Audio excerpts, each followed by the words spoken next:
Hello दोस्तों, आप लोगों को मेरा सादर प्रणाम। अगर आप लोग धार्मिक कहानी सुनना पसंद करते हैं तो प्लीज आप लोग मेरे चैनल को सब्सक्राइब करें, लाइक करें, शेयर करें और एक प्यारा सा कमेंट करें। एक बार भगवान शिव ने माता पार्वती जी को उनके पूर्व जन्म का स्मरण कराने के उद्देश्य से इस व्रत की महिमा की कथा कही थी। श्री भोले शंकर बोले, हे गौरी पर्वतराज, हिमालय पर स्थित गंगा के तट पर तुमने अपनी बाल्यावस्था में 12 वर्षों तक अधोमुखी होकर घोर तप किया था। इतनी अवधि तुमने अन्न न खाकर पेड़ों के सूखे पत्ते चबाकर व्यतीत किए थे। माघ की विकराल शीतलता में तुमने निरंतर जल में प्रवेश करके तप किया था। बैसाख की जला देने वाली गर्मी में तुमने पंचांगिनी से शरीर को तपाया। श्रावण की मूसलाधार वर्षा में खुले आसमान के नीचे बिना अन्न जल ग्रहण किए समय व्यतीत किया। तुम्हारे पिता तुम्हारी कष्ट साध्य तपस्या को देखकर बड़े दुखी होते थे, उन्हें बड़ा क्लेश होता था।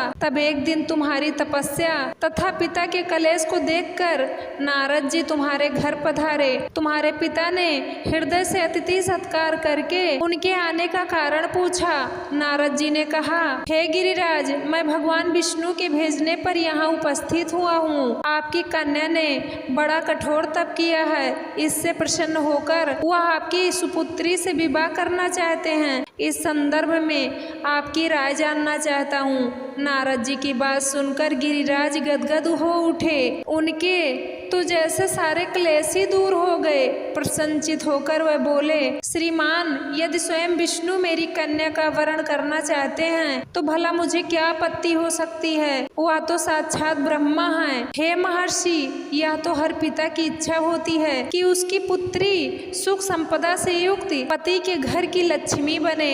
पिता की सार्थकता इसी में है कि पति के घर जाकर उसकी पुत्री पिता के घर से अधिक सुखी रहे। तुम्हारे पिता की स्वीकृति पाकर नारद जी विष्णु के पास गए और उनसे तुम्हारे विवाह के निश्चित होने का समाचार सुनाया। मगर इस विवाह संबंध की बात जब तुम्हारे कान में पड़ी तो तुम्हारे दुख का ठिकाना न रहा। तुम्हारी एक सखी ने तुम्हारी इस मानसिक दशा को समझ लिया और उसने तुमसे उस विक्षिप्तता का कारण जानना चाहा। जब तुमने बताया, मैंने सच्चे हृदय से भगवान शिव शंकर का वरण किया है, किंतु मेरे पिता ने मेरा विवाह विष्णु जी के साथ निश्चित कर दिया। मैं विचित्र धर्म संकट में हूँ, अब मैं क्या करूँ। प्राण छोड़ देने के अतिरिक्त अब कोई भी उपाय शेष नहीं बचा है। तुम्हारी सखी बड़ी ही समझदार और सूझबूझ वाली थी। उसने कहा, सखी, प्राण त्यागने का इसमें कारण ही क्या है। संकट के मौके पर धैर्य से काम लेना चाहिए। नारी के जीवन की सार्थकता इसी में है कि पति रूप में हृदय से जिसे एक बार स्वीकार कर लिया, जीवन पर्यंत उसी से निर्वाह करे। सच्ची आस्था और एक निष्ठा के समक्ष तो ईश्वर को भी समर्पण करना पड़ता है।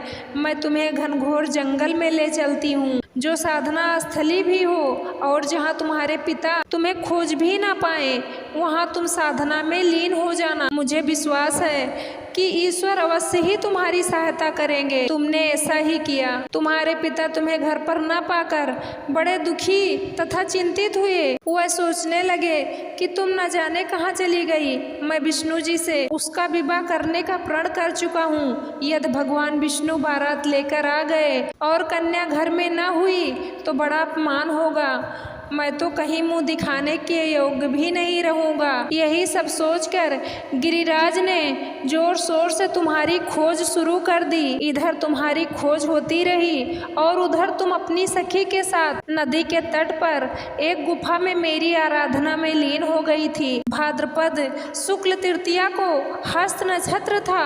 उस दिन तुमने रेत के शिवलिंग का निर्माण करके व्रत किया। रात भर मेरी स्तुति के गीत गाकर जागी। तुम्हारी इस कष्ट साध्य तपस्या के प्रभाव से मेरा आसन डोलने लगा। मेरी समाधि टूट गई। मैं तुरंत तुम्हारे समक्ष जा पहुंचा और तुम्हारी तपस्या से प्रसन्न होकर तुमसे वर मांगने के लिए कहा। तब अपनी तपस्या के फलस्वरूप मुझे अपने समक्ष पाकर तुमने कहा, मैं हृदय से आपको अपने पति के रूप में वर्ण कर चुकी हूँ। यदि आप सचमुच मेरी तपस्या से प्रसन्न होकर आप यहाँ पधारे हैं तो मुझे अपनी अर्धांगिनी के रूप में स्वीकार कर लीजिए। तब मैं तथास्तु कहकर कैलाश पर्वत पर लौट आया। प्रातः होते ही तुमने पूजा की समस्त सामग्री को नदी में प्रवाहित करके अपनी सहेली सहित व्रत का पारण किया। उसी समय अपने मित्र बंधु व दरबारियों सहित गिरिराज तुम्हें खोजते खोजते वहां आ पहुँचे और तुम्हारी इस कष्ट साध्य तपस्या का कारण तथा उद्देश्य पूछा।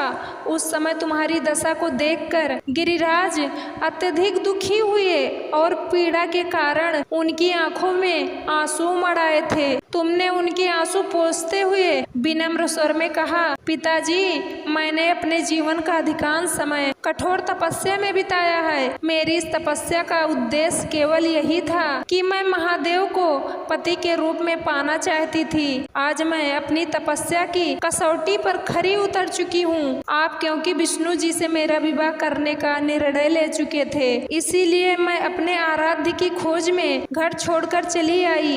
अब मैं आपके साथ इसी शर्त पर घर जाऊंगी कि आप मेरा विवाह विष्णु जी से ना करके महादेव जी से करेंगे। गिरिराज मान गए और तुम्हें घर ले आए। कुछ समय के पश्चात शास्त्रोक्त विधि विधान पूर्वक उन्होंने हम दोनों को विवाह सूत्र में बांध दिया। हे पार्वती, भाद्रपद की शुक्ल तृतीया को तुमने मेरी आराधना करके जो व्रत किया था उसी के फलस्वरूप मेरा तुमसे विवाह हो सका। इसका महत्व यह है कि मैं इस व्रत को करने वाली कुंवारियों को मनोवांछित फल देता हूँ। इसलिए सौभाग्य की इच्छा करने वाली प्रत्येक युवती को यह व्रत पूरी एक निष्ठा तथा आस्था से करना चाहिए। तो दोस्तों, इसी व्रत को हरतालिका व्रत कहा जाता है।